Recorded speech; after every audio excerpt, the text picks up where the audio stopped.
Scheduled and general workers union CITU Panathady area സമ്മേളനം ഒടയഞ്ചാലിൽ സമാപിച്ചു.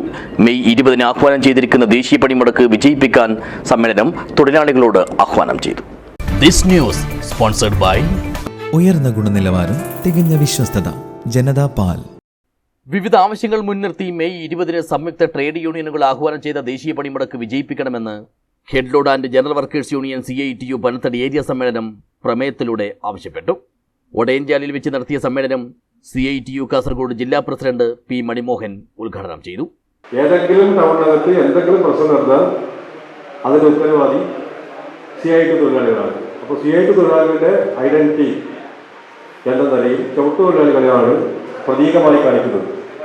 അവരുടെ ലക്ഷ്യം ഈ സംഘടിതമായിട്ടുള്ള ഈ തൊഴിലാളികളെ പിടിച്ചുപറിക്കാരാക്കി മാറ്റണം, കൊള്ളരുതാത്തവരാക്കി മാറ്റണം, ഏറ്റവും മോശപ്പെട്ട ഗുണ്ടകളായി ചിത്രീകരിക്കണം എന്നുള്ളതാണ്. എന്തിനാണ് അവരങ്ങനെ ശ്രമിക്കുന്നത്?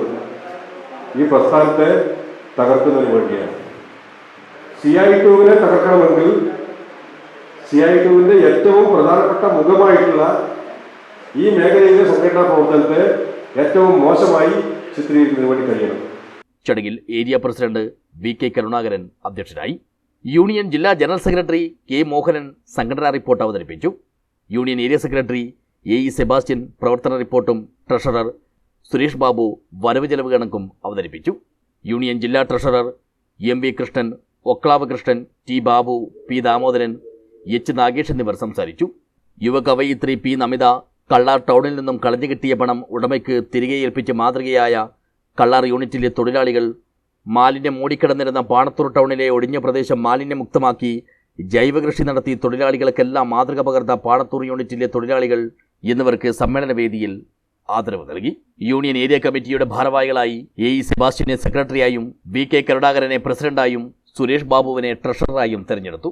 മനീഷ് ജോയിന്റ് സെക്രട്ടറിയായും വിനീഷ് കുമാർ വൈസ് പ്രസിഡന്റായും തെരഞ്ഞെടുക്കപ്പെട്ടു. News bureau, Rajapuram.